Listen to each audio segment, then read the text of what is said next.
deleting my Instagram. You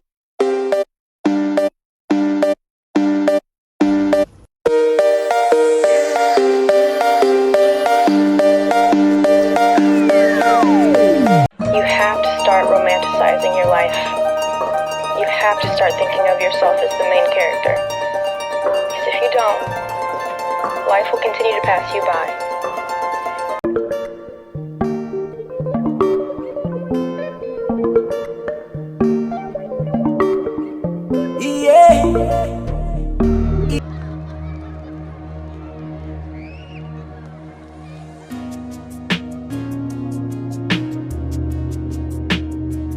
Welcome to an episode of Journey with Akia.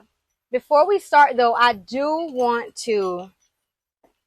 like to start the podcast episodes off by asking myself a question from the card game. So let's see what it has in store for me. It's going to take a random one.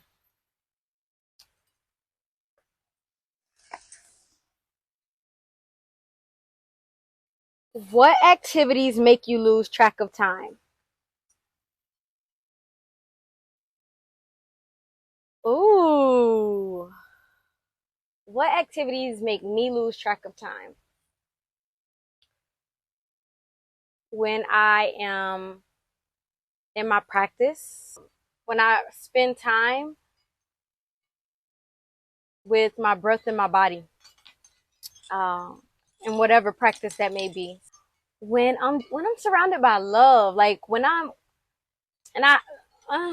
hesitate to say that because I'm always surrounded by love, but you know when you can just feel the love, when you're just really there with someone, like, and you're not even thinking about, like the other day I was having, I met with a friend and I was having cacao at a restaurant and I literally forgot to eat.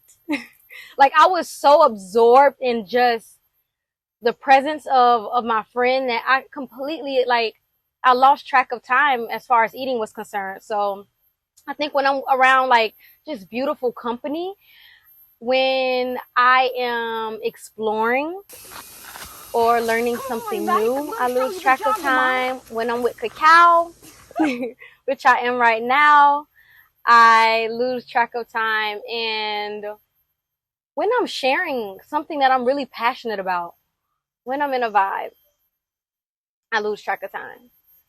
On today's journey, we are talking about social media. Particularly for me, what that looks like as a 20-something with no social media. And I decided to delete my social media platforms on October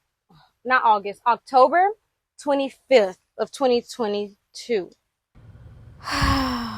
I am deleting my Instagram.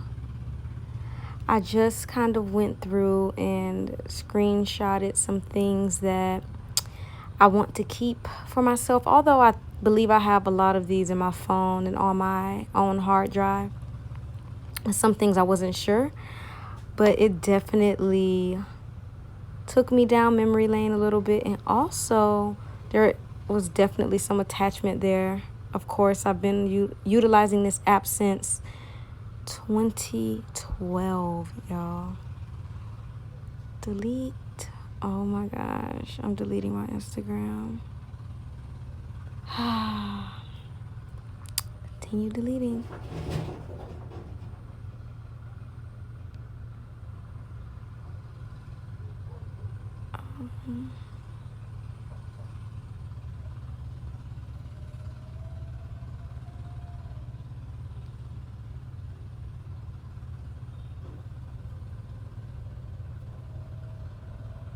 That's it. I'm gone. No Instagram, Akia. At that point, I think I just had enough with social media. And to be fair, I was angry. I was really angry with social media. I felt a lot of just judgment towards it. almost some sadness as well, just towards the relationship that and the energy that I put into social media. And it's really interesting because, oh my gosh, I think I've had social media since 2012, particularly Instagram. And we're not even talking about MySpace and going that far back. But in a way, I feel like I was born in that generation of people where there was like, so I did get to experience the part of the world where you didn't use your, like, there was no phone that you had at your hip all the time. Like, you had to wait until you got out of school, go home, get on the computer, and that was the way you could be on MySpace, like on a PC. So it wasn't like a mobile app that you had in your back pocket all the time. So I was exposed to that phase at some point in my early childhood. So then came the constant use of social media as we know it now. It started to slowly, build up to what it is now, where it's in our, like, it's right there. It's always accessible, and we spend a lot of time on social media. So there was a part of me that remembered that part of life. And there was also the part of me that was like really wanting to be a part of this massive community of people and maybe be famous from social media and share and meet new people, which I think a lot of us, that's why we're there, right? The relationship aspect of it, to meet new people, or, the opportunities that come with using social media nowadays. I mean, the amount of people that are able to successfully start massive brands and businesses and grow, to a particular level of success and fame from social media. And it's different than what a lot of us are used to, where it's like, oh, you have to go to college and you have to get a nice job and work your way up. So it has presented us with like a very interesting dynamic of life. When I got into Bali, I remember very clearly I went to a women's circle, and this was going into a new year. So at this women's circle, you're writing down what you like to release, what you like to welcome into your life going into the new year, just being mindful, right? Like how we do our New Year resolutions and whatnot. And I remember writing down that I would like a life with no social media. I knew that. I was like, I would like to live a life that didn't involve being on social media in the way that I was.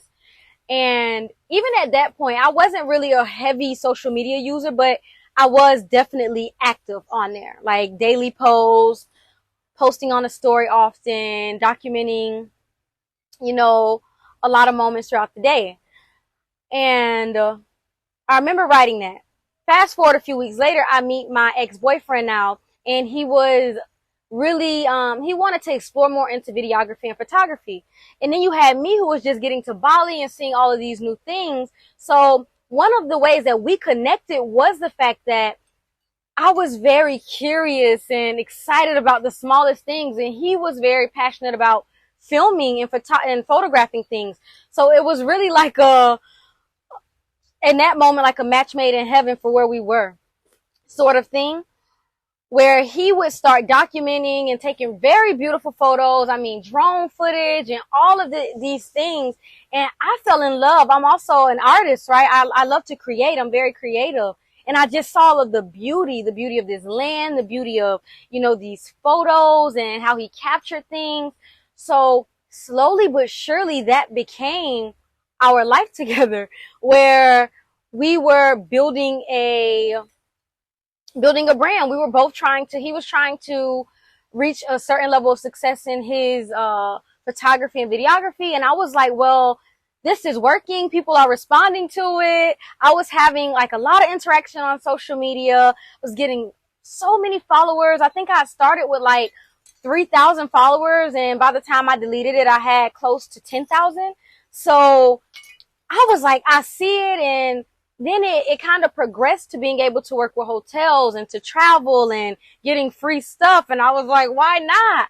So it really almost like consumed me to the point where I didn't even remember that moment where I said I would like a life off of social media. So yeah, we got really involved into that space. And then I was like, oh, I'm a travel blogger. And I was on all of these different travel blogging pages, and I was doing travel itineraries, and it was like, it became a thing. Like, it was a real thing. And I was just like, oh, okay. And then I think once we broken up, then I remembered. Like, when I had that space, I was like, oh, but wait, that was really never me. That wasn't really my thing that I would have liked to pursue. And although I was heavily like, it was definitely collaborative in the way that we both were like, look, I was like, look, you're good at this. Let's maximize it. He was like, you're good at this. We really were, we were doing the damn thing when it came to that. So it definitely was, you know, I like to think in relationships what happens sometimes, right? There's two people, unless you're into something else, I don't know, but there are the parties involved in the relationship, and then there is another energy that comes in. And it's almost like there's the individual energy, and then when you come together, there's something else that happens. And I feel like that was the something else that happened. Like, there was a really big creative explosion that happened with me and my ex, where when we were together, it was just like in that particular way. That's the way it manifested itself. So once, you know, we separated and I got back to, you know, just being immersed in my own flow of things and in my own sort of energy per se, it was different. And I remembered that, oh wait, this is not something that I found interesting, or that I really wanted to pursue for a long-term thing in my life. Once I started to remember, I was still trying it out. I was still using social media, but it felt different. It felt different, and it just felt like, you know, it was just like, probably not. And then I started to heavily practice and get into more of a, just be more intentional, just being more mindful. And I had a lot of silent time, and my days were a lot slower because I wasn't traveling as much, because I wasn't with my ex, and a big part of our relationship was traveling. And that's where we met each other, in that space of travel, exploring, creating. So when it sort of like calmed down and I was alone, and I started to get into the habit of a daily practice and just all these different things, it just kept coming up about like, and I started to see social media for what it was as far as my perspective, right? And yeah, and then I remember watching Social Dilemma on Netflix, and that was where the anger came. The anger, the frustration, and a lot of the sadness. I felt like I was just mind blown about the whole thing. Like, just the foundation in which it was built. And I think I didn't realize the depth of social media. Like, most people, we use it. It's a very surface level thing. Like, we use it because it's a way to connect, because it's a way to, you know, meet people, because it's a way to see the world, because it's a way to promote our businesses. And we see it as that. And then when I watched Social Dilemma, it was almost like, what? This is like, I truly felt at the time that it was a crime against humanity in many ways. So I do actually, and I remember I was so into it, y'all. So I remember taking notes. I literally have notes on I remember taking notes from the movie on my phone, because I was like, what? And basically, Social Dilemma is like a documentary style show on Netflix. If you haven't watched it, I really highly recommend. Not that you need to get off social media or anything, but it's really useful information on there.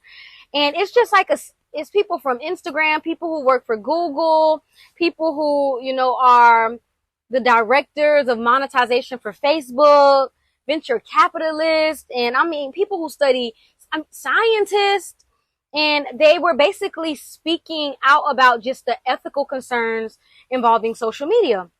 So I'm just going to scroll and read like some random notes I took.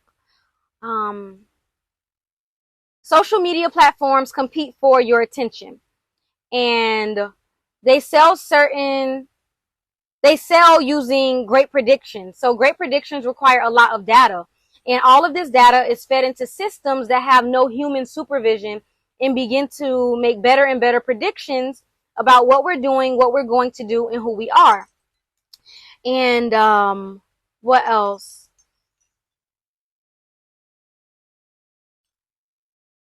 The engagement. So there are three main goals. One is engagement, to drive up your usage to keep you scrolling.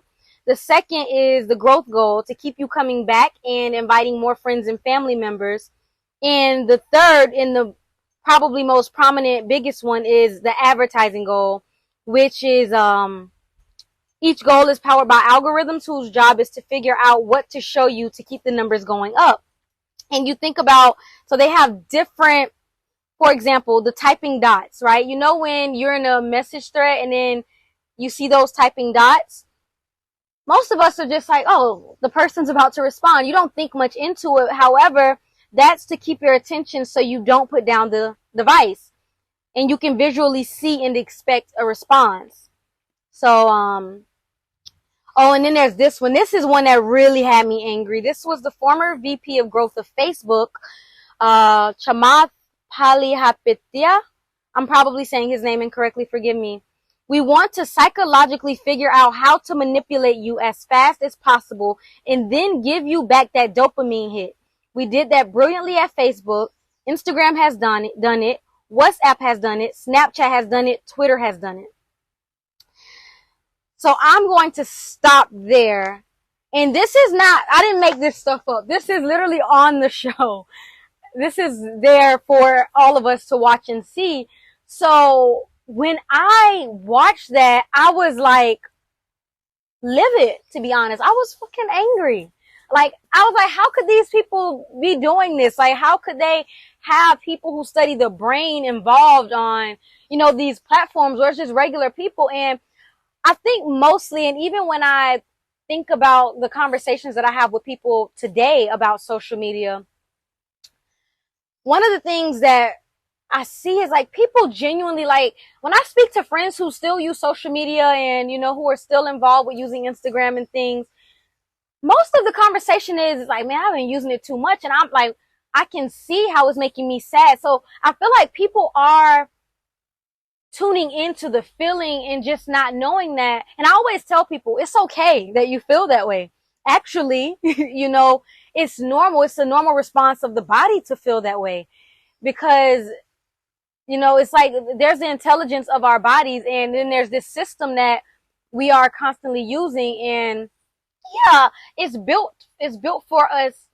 It's built in such a way where you scroll so much. It's addictive. It literally is addictive and it's made that way. So I always try to share with people that it's completely okay that you feel sad or that, you feel tired or that you feel jealous or all of the other feelings and emotions that come up after we, spent a lot of time using social media.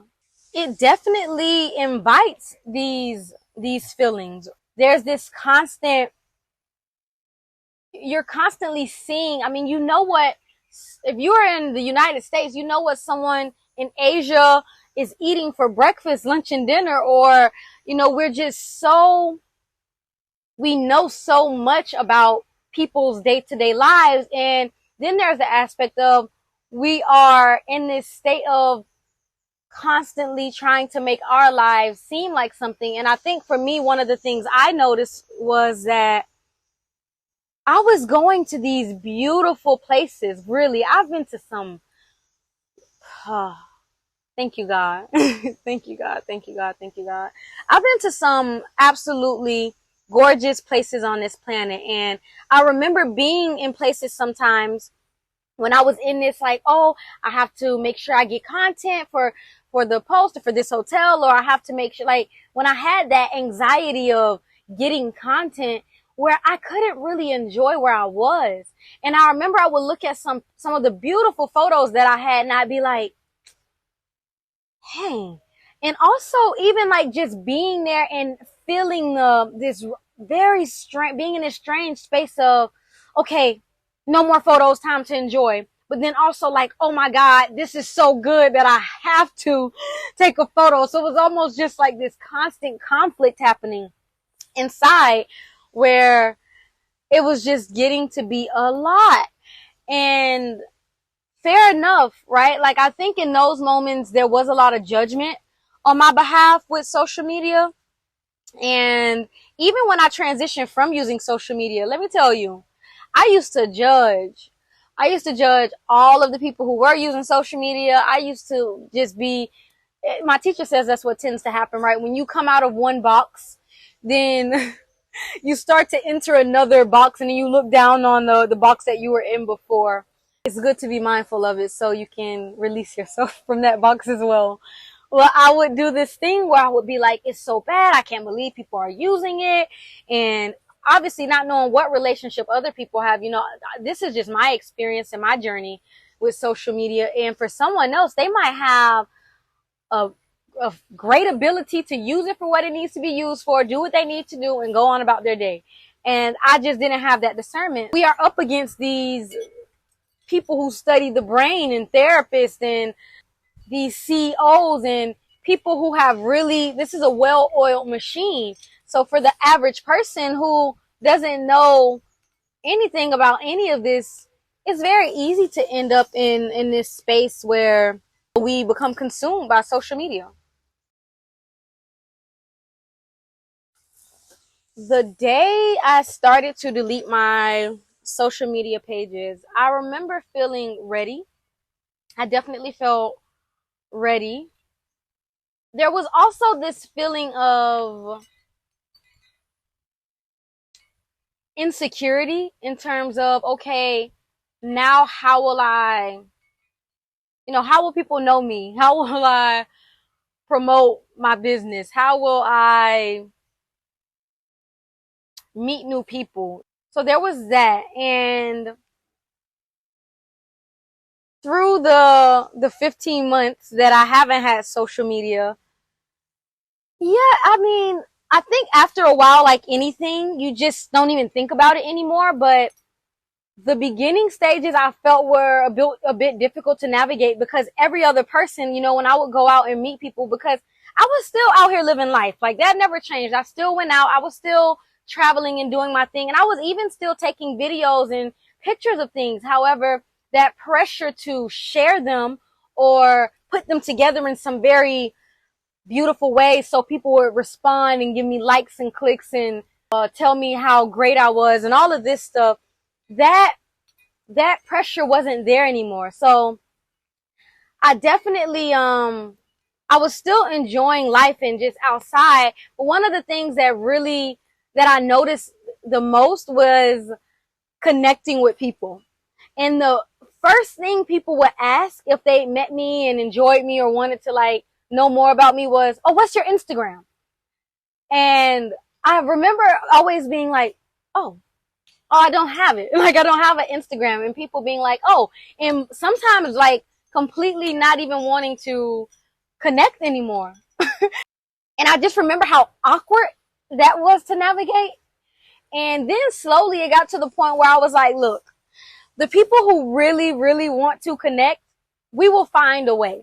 And the people who are just looking for another follower on their social platform, like it'll just die out and it'll just be like, oh, okay, sort of thing. And I think eventually that got easier, but it was something that I noticed a lot, was that just connecting with people, or like finding a medium to connect with people per se, was just awkward. It was strange. It was strange. And even now it's still a bit strange, but like I said, I don't bother. I'm just like, look, this is what I have and this is how we can connect. And if it's a hit, it's a hit. And if it's a miss, it's just a miss. And that's it. That's all I got. Yeah, there was a point in time, I think, due to just the frustration and anger and the feelings that I felt towards social media, where I started to just get super judgmental to anybody who was using social media. Like, I'd be like, like, I would just have these thoughts of just like, oh, this poor person that's so trapped, or, I just assumed that everyone on there was faking or trying to be something, or I just made all of these assumptions based on my experience. Um, and now I just don't care.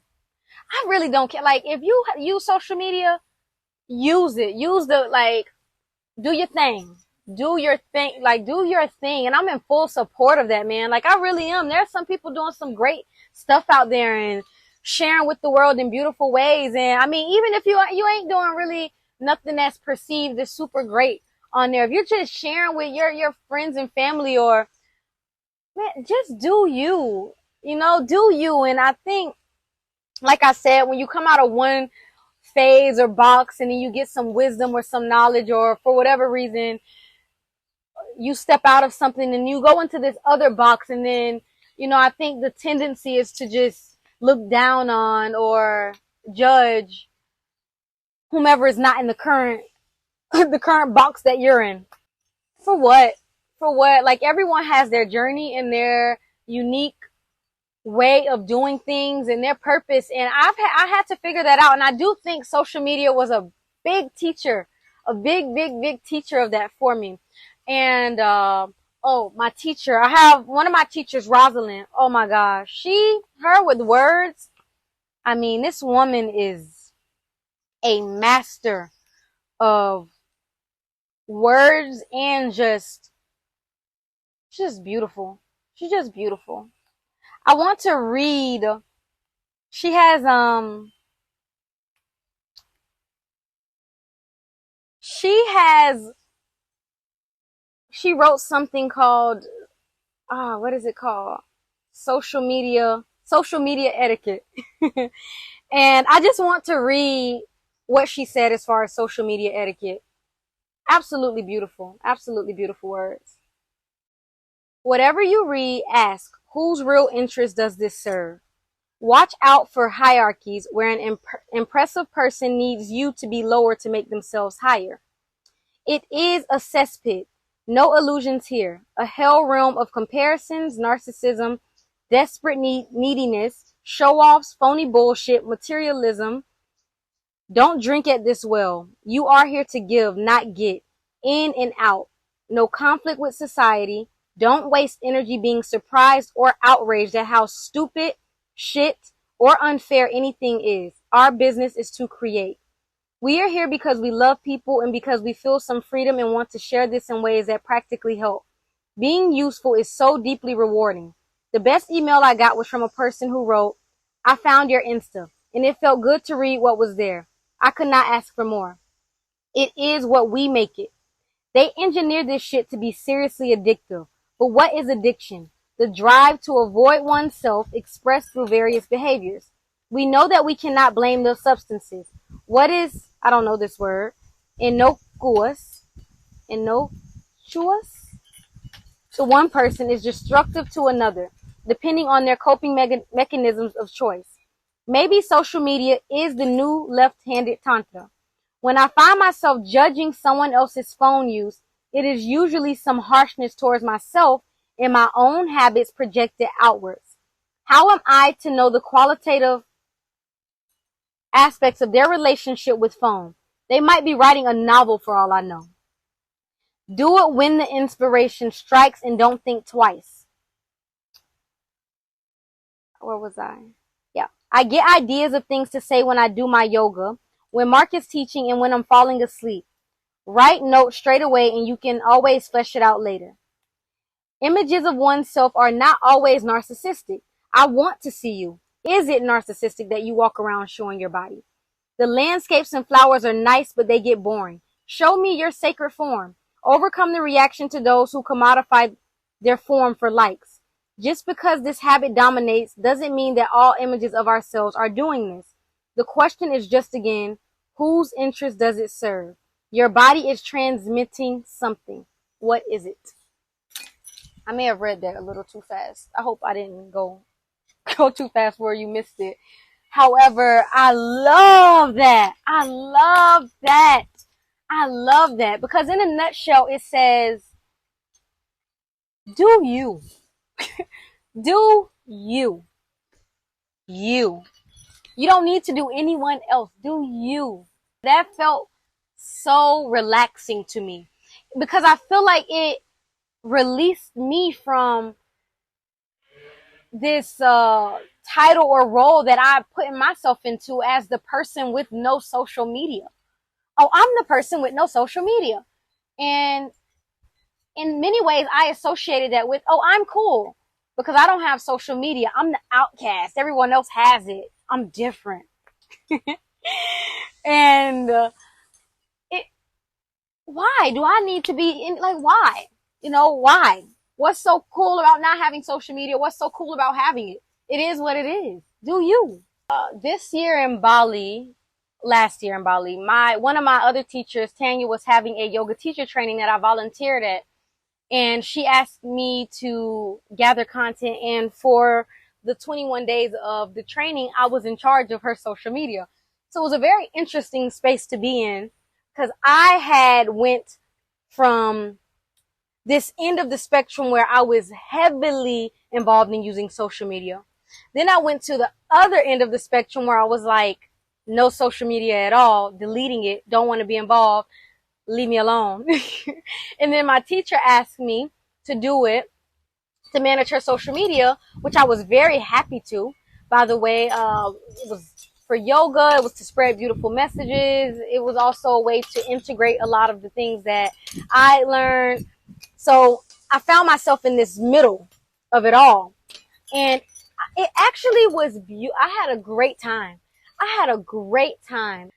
I remember feeling like this way. This feels healthy. This feels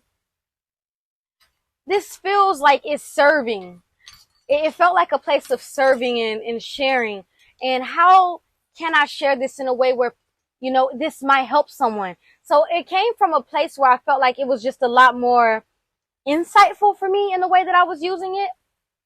And also because I value yoga. I value yoga a lot, right? It's something that's valuable to me, and it has changed my life. So for me, it was an honor. And then there's my teacher who's like, you know, can you do this for me? So it felt like an honor to do. And then I thought maybe I could go back to social media and use it this way, where in a more holistic way, a more holistic approach to using it. So I created a new Instagram and from scratch. I tried that for about a month. It definitely solidified that it's a no for me. It solidified that it's a no for me. It's not my thing. And, you know, I felt very happy with myself for trying, for not closing myself, for being open to that possibility enough to try it and say, there may be something here and this may be a way I can go into this world. And I did try it and it still was a no for me. And I just found like that for me was also very, very beautiful. To not be closed off. One, to know when I was too far in it.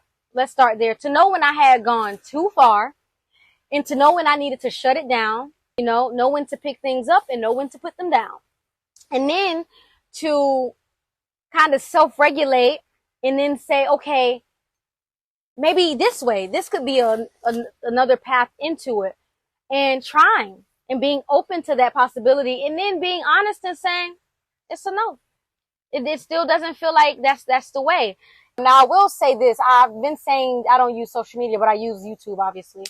So YouTube is the platform that I do resonate with. I do love YouTube. I do feel like there is a relationship there with YouTube that doesn't quite feel consuming. I love that I get to share these very long form stories and messages and that I don't have to kind of condense things. I love that it is possibly a platform that I could, go back and share with my children one day and share these parts of my journey with them. And it'll be there for them to listen to. I love the authenticity that I feel can transpire on YouTube, that is more likely to transpire on YouTube. And the ability that if you do find someone or something that you really like, how you can really almost watch them blossom in a way that is rugged and that is sometimes not practical, and there's more room for mistakes and less room for edits, and it's just I resonate with YouTube, so that is my drug of choice. Social media is something. It really is something, and as we journey through technology, it's happening, man. Technology is happening fast. Fast. I think about, like, even from Instagram to TikTok, how TikTok sort of just like speeds Instagram up exponentially. TikTok's so fast, like it's just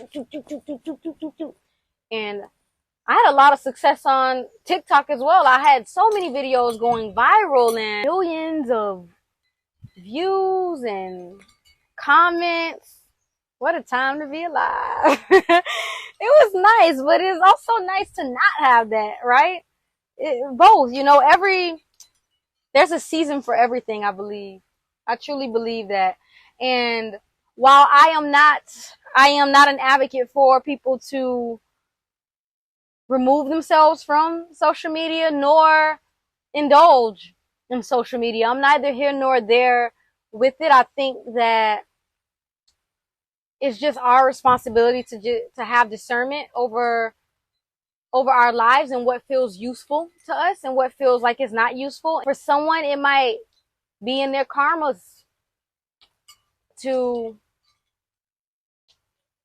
be this big influencer or have these platforms and to share in the way that they do or whatever. Like, who's to say? I can't say, and I can't know this for sure. So that's why I've learned to just mind my business. To just mind my business. I do want to close this podcast episode with one more write-up from one of my teachers, Rosalind, because it also is just a beautiful, the way she put it, my words wouldn't suffice. And it's a bit long. However, I think if you stay with me, you will gather a lot from this. Releasing ourselves from the need to have a special day. Releasing ourselves from the need to feel a certain way at any certain time. Releasing ourselves from the need to get any particular emotional response from people who aren't capable of them. Releasing ourselves from trying to get love from people who can't give it. Releasing ourselves from our reaction to the world's unlove. Releasing ourselves from our internal performance review manager. Releasing ourselves from the search for love where it is not available. Releasing ourselves from the project of trying to fix others. Releasing ourselves from a static concept of ourselves. Releasing ourselves from social ideals of attractiveness. Releasing ourselves from the demands put upon us to take responsibility for other people's emotions. Releasing ourselves from the mind-forged manacles. Releasing ourselves from the need to prove anything. Releasing ourselves from the perceptions of us presented by those who couldn't love us. Releasing ourselves from the contraction of the brain and chest. Releasing ourselves from any artificial attempt or pressure to be joyful or any emotion in particular. Releasing ourselves from the idea of happy as good and sad as bad. Whew. Rosalind. Releasing ourselves from doing things just out of fear of people getting angry. Releasing ourselves from the habit of assuming others have the power to define us. Releasing ourselves from the idea we are not already one with everything that lives. Releasing ourselves from the reactions to the karmas of others. Releasing ourselves from the sense of not being allowed to be happy until the world is sorted out. Releasing ourselves from the need for people to agree with us. Releasing ourselves from feeling responsible for the inability to love in others. Releasing ourselves from the need to know. Releasing ourselves from the thought of knowing or not knowing. Releasing ourselves from all sense of success or failure. Releasing ourselves from taking the world's patterns personally. Releasing ourselves from anguish at social conditions, just doing what we can. Released from all strategizing, walking free. The cat is out of the bag. And then she says, love to everyone. And she wrote this in 2021.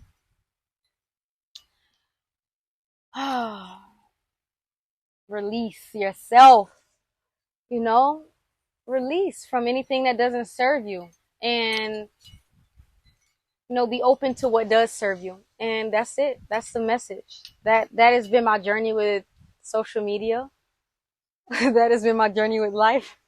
Social media just being really a tool. Social media being a teacher, being my guru Instagram that showed up to show me a part of myself that I wouldn't have been able to see without it. Instagram and the TikTok and the Facebook. Thank you to my teachers. Thank you to my teachers, man. Social media is not necessarily good nor bad. There is the obvious, the factual of its addictive qualities. That there are people that are behind that, and that's just the fact of it. There is the obvious implications of what happens when we overuse social media. There's science, and there's enough of that out there for us to know these things. However, it is our responsibility as individuals to have discernment over our lives and to know what feels good, when it feels good, and what doesn't, and when it doesn't. And a big part of that is our connection with our body, is our connection with our breath, is our connection with ourselves, to be able to have that discernment on what is actually coming up. What am I actually feeling when I use this? What is this tool? This body. What is this tool telling me? And just being open to that. And I don't know if I will someday end up back in the Instagram, TikTok worlds. I do have my brand for the card game that I have an Instagram for it that I'm absolutely, obviously not greatest at. I'll have to hire a social media manager probably or something like that. But yeah, and it's just about knowing what works for you and knowing what is serving you and what ain't. I think I put too much honey in here. Oh, that honey tastes like a flower. And that's a wrap. Thank you for journeying with me on this episode of Journey with Akia as we chit chat a little bit about social media in this day and age. And I'm curious to hear about just the uniqueness of people's journey with social media. So if you feel like it, please leave in the comments or message me, WhatsApp me if you have my number or whatever means of communication that you have of mine. I'm really interested to know, just the uniqueness of where people are with where you are finding yourself in this era of social media. And Yeah, I would be so happy to know. So let me know. Until next time.